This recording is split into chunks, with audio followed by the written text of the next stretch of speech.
त्योहार यानी खुशियां, यानी मिठाइयां, यानी एक दूसरे के साथ मिलकर कुछ वक्त बिताना, कुछ अपनी कहना, कुछ सुनाना, कुछ उसकी सुनना, प्यार बांटना। ईद, होली, दिवाली, क्रिसमस,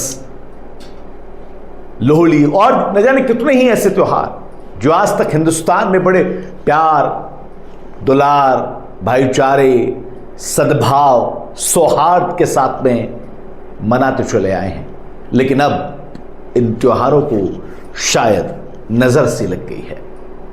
नमस्कार, मेरा नाम अफी हिंदुस्तानी है और आप नाव नोएडा देख रहे हैं।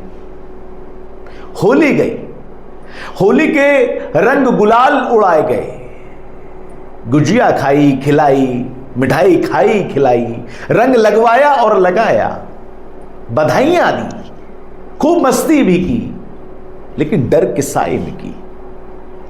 एक डर न जाने कौन सा था जिस डर को लेकर तमाम हिंदुस्तान के रहने वाले, यहां के लोग, यहां के बाशिंदे, हिंदुस्तानी एक डर के माहौल में त्योहार को मना रहे थे, होली को मना रहे थे। लेकिन फिर भी इस देश ने मिसाल पेश की, इस देश ने यह बताने की कोशिश की और बता भी दिया कि हिंदुस्तान के अंदर प्यार, भाईचारा, मजहब और ये तमाम चीजें एक साथ मिलकर चलती हैं, चलती आई हैं और चलती रहेंगी। होली और जुम्मा बड़े अच्छी तरीके से बीत गया, खुशियों के साथ में बीत गया। छुटपुट घटनाओं को छोड़ दें तो फिर कोई ऐसा ऊपर वाले का बड़ा करम हुआ कि कोई ऐसा मामला नहीं हुआ, खुशी के साथ में त्योहार बीता। अब ईद आ रही है और ईद को लेकर अब फिर से वही डर का माहौल नजर आ रहा है। ईद को लेकर फिर से अब वही चीजें सबके सामने लौट लौट के आ रही हैं। ईद की सवैयां और उसके मिठास को फीकी करने की कोशिश न जाने कौन कर रहा है। मैं इसलिए कह रहा हूं क्योंकि ईद हो, दिवाली हो, होली हो, क्रिसमस हो, बैसाखी हो, या जितने भी इस देश में फेस्टिवल्स या फिर त्योहार मनाए जाते हैं, बड़े प्यार के साथ में मनाए जाते हैं, खुशियों के साथ में मनाए जाते हैं, लेकिन अब यहां पर इन त्योहारों को किसी की नजर से लग गई है।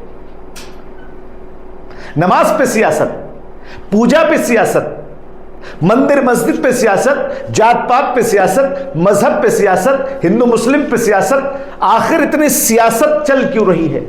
आखिर वो सियासत गंदी आ क्यों रही है जो इंसान को इंसान से बांट रही है, जो इंसान को इंसान से दूर कर रही है? ये तमाम बातें मैं इसलिए आज करने के लिए आपके सामने आया हूं ताकि आपको पता लग जाए कि राजनीति किस लेवल की चल रही है। किसी पर्टिकुलर, न तो पार्टी का नाम लूंगा, न नेता का नाम लूंगा, न शख्स का नाम लूंगा, न शख्सियत का नाम लूंगा। सब लोग कर रहे हैं, सबकी राजनीति ऐसी है, तमाम पार्टियां यही कर रही हैं, कोई एक इसका जिम्मेदार नहीं है। अब ईद की नमाज को लेकर सियासत तेज हो रही है। ईद की नमाज को लेकर पहले, इससे पहले अलविदा जुमे को लेकर नमाज की गाइडलाइन दी गई। मेरठ के अंदर प्रशासन ने कहा अगर आपने सड़कों पे नमाज पढ़ी तो आपके पासपोर्ट को जब्त कर लिया जाएगा। उसको लेकर सियासत हुई, सवाल उठे। अलविदा जुमा जो है बीत गया, नमाज हो गई, अच्छी तरीके से हो गई, हिंदुस्तान ने अपने भाईचारे का पैगाम दे दिया। अब ईद आने वाली है, अब ईद को लेकर भी वही सियासत, सड़कों पर नमाज नहीं पढ़ेंगे, ऐसे करेंगे, वैसे करेंगे। जहर घोलने की कोशिश, एक समुदाय को दूसरे समुदाय के सामने लाने की कोशिश आखिर कब तक चलती रहेगी? भगवान, अल्लाह, वाहिगुरु, जीसस सब एक है। और हिंदुस्तान तो वैसे भी अलग अलग धर्मों का, अलग अलग समुदायों का, अलग अलग जातियों का, अलग अलग लोगों का देश है। भाषाएं यहां पर अलग अलग हैं, रहन सहन अलग अलग है, वेशभूषाएं अलग अलग हैं, बोलने का तरीका अलग अलग है, तब भी प्यार से रहते चले आए। तमाम लोगों ने इस देश को आजाद कराने के लिए कुर्बानियां दी हैं, आहुतियां दी हैं।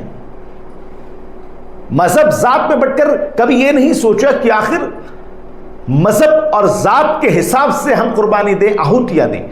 आज भी देश का जवान जब बॉर्डर पर लड़ता है, जब सीमा पर हमारी रक्षा करता है, तो ये नहीं सोचता कि मैं सुरक्षा किसकी कर रहा हूं, हिंदू की कर रहा हूं, मुस्लिम की कर रहा हूं, सिख की, ईसाई की, जैन की, पारसी की, किसकी कर रहा हूं नहीं पता।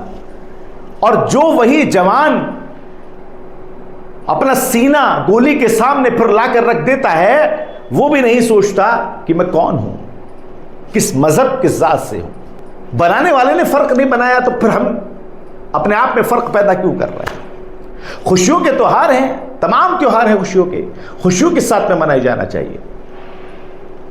ईद की नमाज को लेकर अलग अलग बयानबाजियां हो रही हैं, अलग अलग चीजें सामने आ रही हैं, अलग अलग लोग बोल रहे हैं।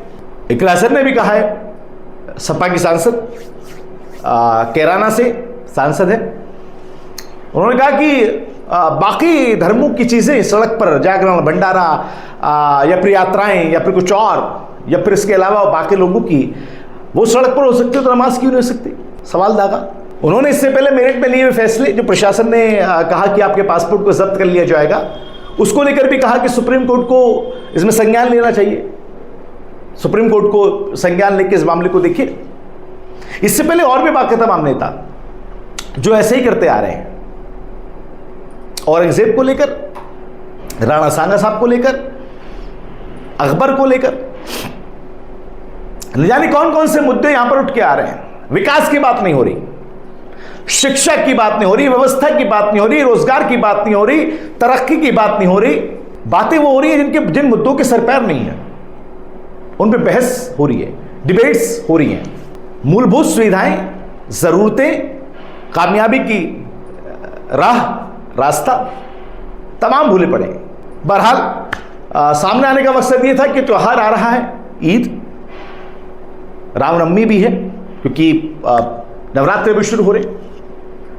दोनों त्योहारों को हिंदू मुस्लिम एकता के साथ में मनाइए, दिखाइए उन नफरत परस्त ताकतों को, उन नफरत परस्त लोगों को दिखाइए कि हिंदुस्तान है, यहां की मिट्टी में भी मोहब्बत है, और यहां के पानी में भी मोहब्बत है, यहां के लोगों में भी मोहब्बत है, यहां के समुदायों में मोहब्बत है। मिलकर मनाएंगे।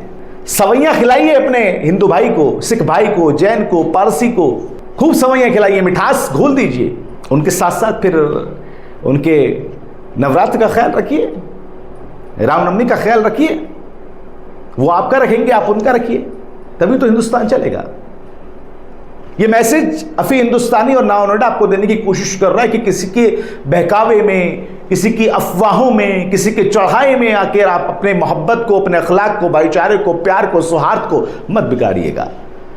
जो हमारे पुरखों ने, हमारे पूर्वजों ने, दादा परदादा अलग करदादा, उनके भी बाप ने हमको सिखा के गए कि ये देश प्यार से चला है, प्यार से ही चलाइएगा।